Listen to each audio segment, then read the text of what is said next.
नमस्कार मित्रांनो, आमच्या चॅनलवर नवीन असाल तर चॅनलला नक्की सबस्क्राईब करा, म्हणजे तुम्हाला मालिकेचे नवनवीन एपिसोड सर्वात अगोदर पाहायला मिळतील. तर तुला शिकवीन चांगलाच धडा या मालिकेमध्ये काय घडणार आहे आपण ते बघणार आहोत. तर अक्षरानी त्या नर्सचा मोबाईल घेतलेला असते लपून छपून, आणि त्या मोबाईलमधून तिने बजरंगचा नंबर काढून बजरंगला मेसेज केला असते की तू उद्या ये.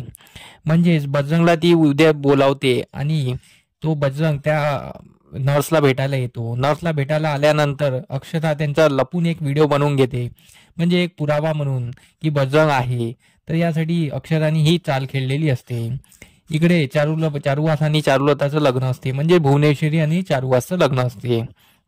त्या दिवशी ते घरातून बाहेर येत असतात, तर तेवढ्यात त्यांना आजी येते. आजी त्या दोघांना आशीर्वाद देते आणि आजी बोलते की चारुलता ताई, तुम्ही खूप छान दिसता आहात, आणि जवाई बापू तुम्ही पण खूप छान दिसता आहात.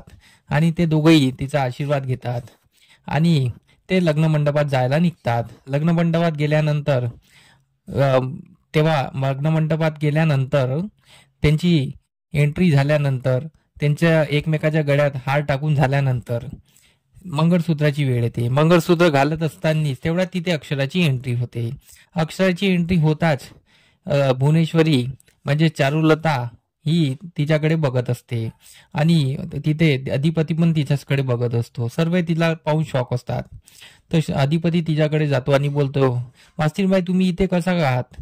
तर मग ती भुवनेश्वरी बोलते की अक्षरा तू इथे कशी काय, आणि हिला डॉक्टरांनी कसं सोडलं? एकटं एकटं आली असती, रस्त्यात काही झालं असतं तर हे कसे डॉक्टर आहे, यांना काही कळते की नाही? तिच्या तळपायात मस्तकात गेलेली असते. भुवनेश्वरी खूप चिडलेली असते, पण ती काही न करून तिथून अक्षराला घालवण्याच्या प्रयत्नात असते. अक्षरा तुला काही झालं तर नाही ना? तू रस्त्यात कशी बशी आली? तर तेवढ्यात अक्षरा बोलते, तुम्ही शांत बसा, तुम्ही काही बोलू नका, हे लग्न मी होऊ देणार नाही, मी त्यासाठी इथे आलेली आहे. तर अधिपती तिला बोलतो, का मास्टरबाई तुम्ही काय बोलतायत? तुमची इच्छा होती ना हे लग्न व्हायची? तर चारुवासी बोलते, अक्षरा तू काय बोलते बाळा? पण तुझीच तर इच्छा होती ना हे लग्न होऊ द्यायची, आणि तूच का थांबवत आहे हे लग्न? तर मग तेवढ्यात भुवनेश्वरी बोलते की तू का थांबवते आहे लग्नाला? आता आता थांबून काय फायदा आहे? आणि तू लग्न का नाही म्हणते आहे? पण आता हे लग्न होऊनच राहणार, लग्न होणार म्हणजे होणार, आता काही होऊ शकणार नाही. तर ती अक्षरा बोलते की तुम्ही जाणता आहात ना, एका मुलाला त्याची आई किती प्रिय असते, आईला मुलगा किती प्रिय असते. तर तुम्ही अधिपतीच्या डोक्यावर हात ठेवून सांगा की तुम्ही भुवनेश्वरी नाही, तुम्ही फक्त चारुलता आहात. तर हे बोलताच भुवनेश्वरी विचारात पडते की आता अधिपतीच्या डोक्यावर कसा हात ठेवू, आणि कसं मी सांगू की मी भुवनेश्वरी आहे म्हणून.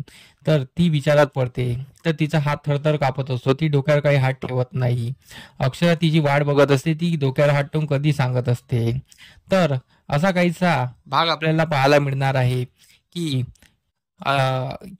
चारुलता खरंच अधिपतीच्या डोक्यावर हात ठेवून सांगणार की मीच भुवनेश्वरी आहे, की ती खोटं बोलणार, आपल्याला हे समोरील भागात पाहायला मिळणारच आहे.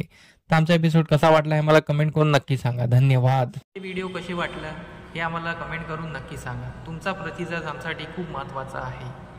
तर आमच्या व्हिडिओला कमेंट नक्की करा आणि लाईक करायला विसरू नका. धन्यवाद.